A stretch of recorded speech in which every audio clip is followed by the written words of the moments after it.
प्रिय दोस्तों, नमस्कार। तुम्हारी अपनी ईमानदारी का कोई भी विकल्प नहीं, कोई ऑप्शन ही नहीं। जो तुम्हारी ईमानदारी है, ऑनेस्टी, उसका और कोई विकल्प नहीं। ये आध्यात्म की बड़ी महत्वपूर्ण बात है, बड़ी गहरी बात है जो हम करने जा रहे हैं। उसी पर वीडियो से पहले अगर आप चैनल पर नए हैं तो सब्सक्राइब भी करें। वीडियो को पूरा सुनेंगे तो आप इसका अधिक से अधिक लाभ उठा पाएंगे। पसंद आए तो शेयर ज़रूर करें, शेयर करना ना भूलें। हम चलते हैं अपने वीडियो की तरफ। प्रिय दोस्तों, आपकी अपनी ईमानदारी का और कोई विकल्प नहीं। खास तौर से एक तो पूरे सारे जीवन में ही, और दूसरा आध्यात्मिक रास्ते पर। देखिए, दुनिया में जो भी आप जीवन जीते हैं, दुनिया में हम जैसा भी जीवन जीते हैं, ज़्यादातर लोगों को दिखाने के लिए रहता है। हम खुद सूखी रोटी में भी जीवन यापन कर लेते हैं, लेकिन मेहमान आता है तो हम उसे अच्छे से सब समझते हैं। हम अगर किसी दूसरे के यहाँ एक कोई गाड़ी आ जाए, नया वाहन आ जाए, तो हम भी एक गाड़ी खरीद लेते हैं, भले ही पैसा ईएमआई पर लें। अगर हमारे पास कोई फ़ोन नहीं और किसी दूसरे मित्र के पास कोई फ़ोन आ जाता है, कोई हमारे फ्रेंड्स के पास कोई फ़ोन आ जाता है, तो अगर उसके पास आ गया तो हम भी एक दूसरा फ़ोन ईएमआई पर ही ले लेंगे। भले ही अभी उतना बजट नहीं है, लेकिन ले लेते हैं। तो ये जो दिखावा है, ये एक तो संसार में ही चलता है और संसार में ही शोभा भी देता हो। लेकिन जो आध्यात्मिक पथ है, जिसमें आत्मा का अधिकार है, यहाँ ये सब नहीं चलता। कोई भी गुरु, कोई भी भगवान, कोई भी शास्त्र आपकी अपनी ईमानदारी का विकल्प नहीं होता, हो ही नहीं सकता। आपके अंदर आप कब कामी रहे, कब क्रोधी रहे, कब लोभी रहे, आपको पता है। अपने प्रति ईमानदार होना होगा।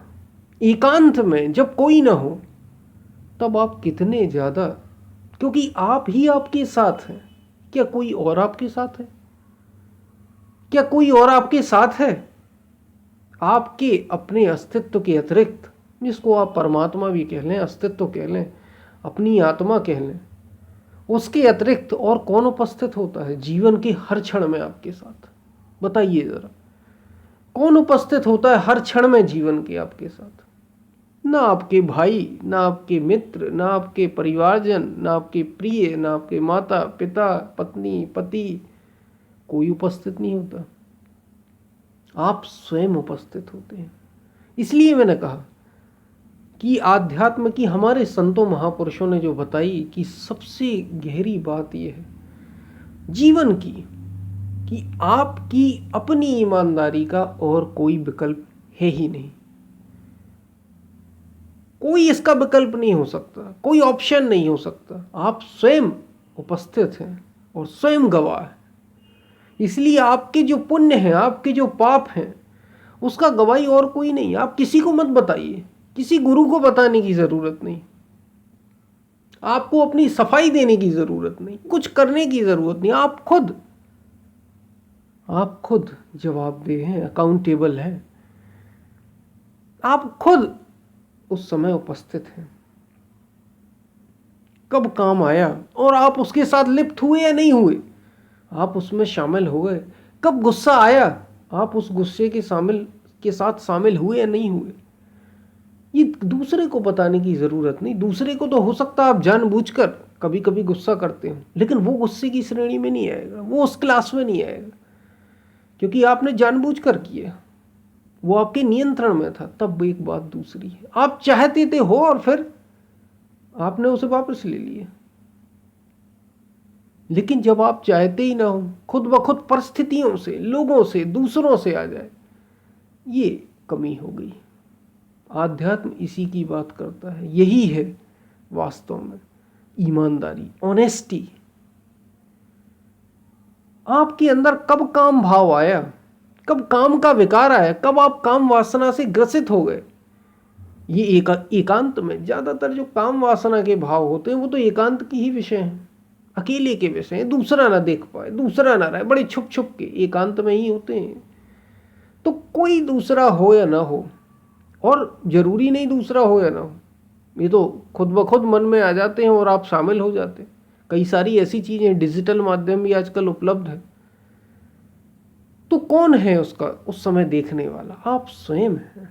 इसलिए आपकी अपनी ईमानदारी का और कोई विकल्प नहीं। यही बात शुरू में हुई थी।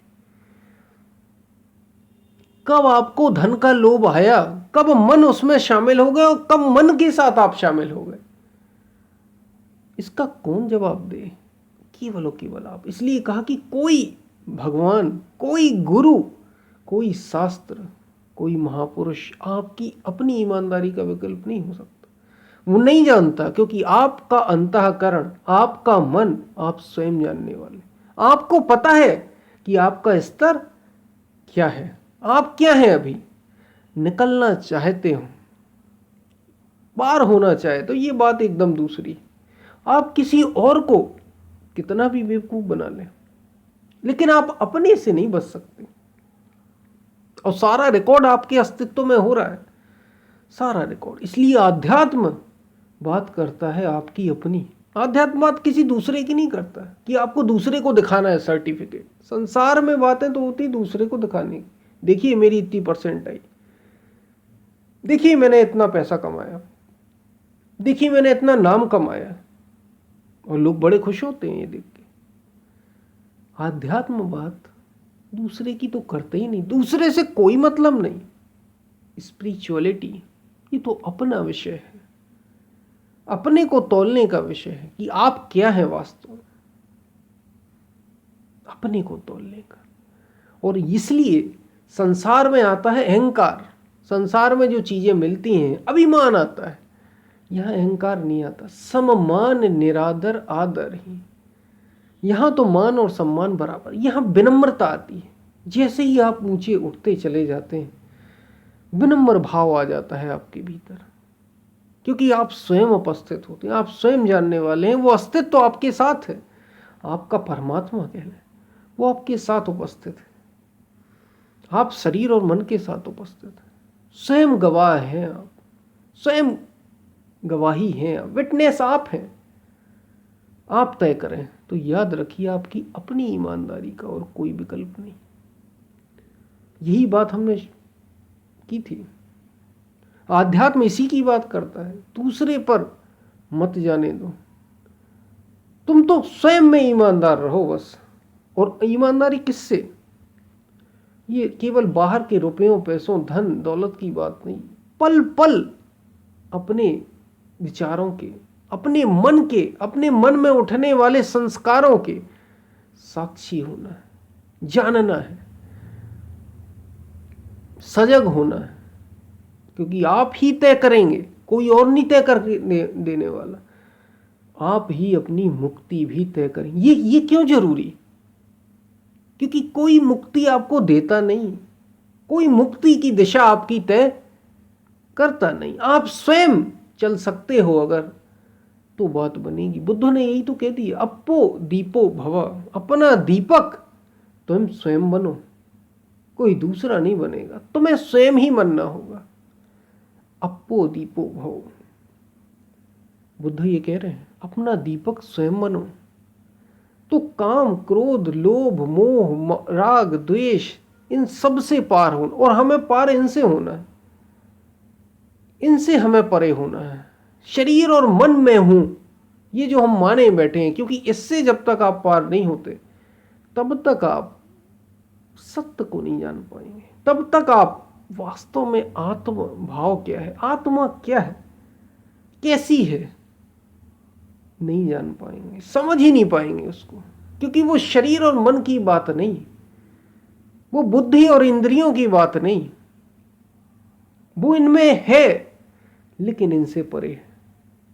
इनमें रहते हुए भी इनसे परे, इतना सूक्ष्म अवयव, उसको जानना, तो जन्म मृत्यु से छुटकारा होगा। और इसके लिए कामनाओं को पार करना होगा हमें। हमें क्यों काम, क्रोध, लोभ, मोह से पार होना? क्योंकि कामनाएं इनसे ही ये पैदा होते, कामनाओं से ही पैदा होते हैं ये काम, क्रोध, राग, द्वेष, लोभ, मोह। कोई इच्छा आप चाहते थे ये ऐसा हो जाए, वैसा नहीं हुआ, क्रोध आ गया। आपके मन के अकॉर्डिंग नहीं हुआ, आपके मन के अनुसार नहीं हुआ, गुस्सा आ गया। इसलिए तो आता है क्योंकि कामनाएं पूरी ना हो। कामात क्रोधोपि जायते, कामनाएं पूरी न होने पर ही क्रोध पैदा होता है। काम, क्रोध, लोभ, ये हो जाए, थोड़ा मिला है और मिल जाए, थोड़ा मिला है और मिल जाए, निरंतर भटकते रहना। वो आध्यात्म बात करता है विवेक, वैराग, तग, त्याग, त्याग, तपस्या, तप, इन सब की, भीतर की ओर मुड़ने की, भीतर की ओर। और भीतर की ओर मुड़ेंगे तो ही सत्य को जान पाएंगे, तो ही जीवन को समझ पाएंगे। और ये होगा तब सत्य को जानने के लिए, और उस पर केवल जानना नहीं, उस पर रहना, बराबर बने रहना। देखिए, एक तो होता है ऐसा कि माउंट एवरेस्ट पर कोई एक पर्वत पर पहुंच गया, पर्वत पर तो पहुंच गए और आप उतर के आ भी गए, लेकिन बराबर वहां बने रहना एक साथ। जैसे आप मान लीजिए कोई क्रिकेटर, कोई खिलाड़ी बहुत अच्छा, उसने एक बार सेंचुरी बना दी, दूसरी बार बना दी, तीसरी बार बना दी, और वो आईसीसी की टेस्ट रैंकिंग में टॉप नंबर पर है, अभी पहले नंबर पर पहुंच गया वो, पहले नंबर पर। तो पहले नंबर पर पहुंच जाना उतना कठिन है, या उससे भी कठिन यह है कि पहले नंबर पर हमेशा वो बना रहे। कोई राजनीति में जीत जाता है, पॉलिटिक्स में जीत जाता है,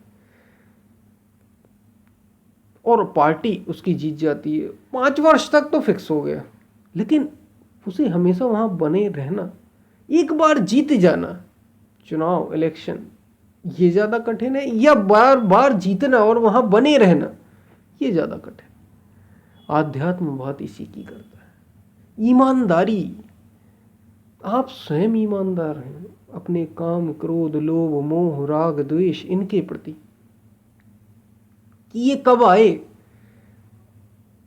पल पल अपने मन के साक्षी आप स्वयं हैं, ये आपको तय करना है, अपनी ईमानदारी। कोई दूसरा इसका विकल्प नहीं हो सकता। बता सकते हैं कि तुम्हें काम, क्रोध, लोभ, मोह पर जीतना, अगर तुम्हें मुक्ति चाहिए, आप तय करेंगे कि मैं मुक्त हूं या नहीं। शास्त्र बता देंगे कि ये लक्षण है मुक्ति के, मोक्ष के। अगर आप उन पर खरे उतरते हैं, ये आपको तय करना है, तराजू आपका होगा, आपको तय करना है, तो बात बनेगी। आप ही अपनी मुक्ति तय करेंगे, कोई और नहीं, कोई दूसरा नहीं।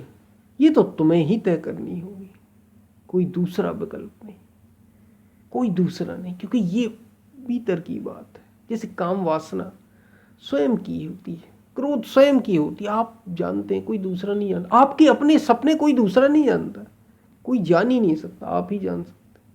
ऐसे ही आपकी मुक्ति आप ही तय करेंगे कि हाँ भाई, अब मैं हो चला मुक्त। तो याद रहे, आपकी अपनी ईमानदारी का और कोई विकल्प नहीं हो सकता। आप ही हैं, बस आप ही। तो ये बातें आपको समझ में आई होंगी। हम फिर मिलते हैं, तब तक के लिए धन्यवाद।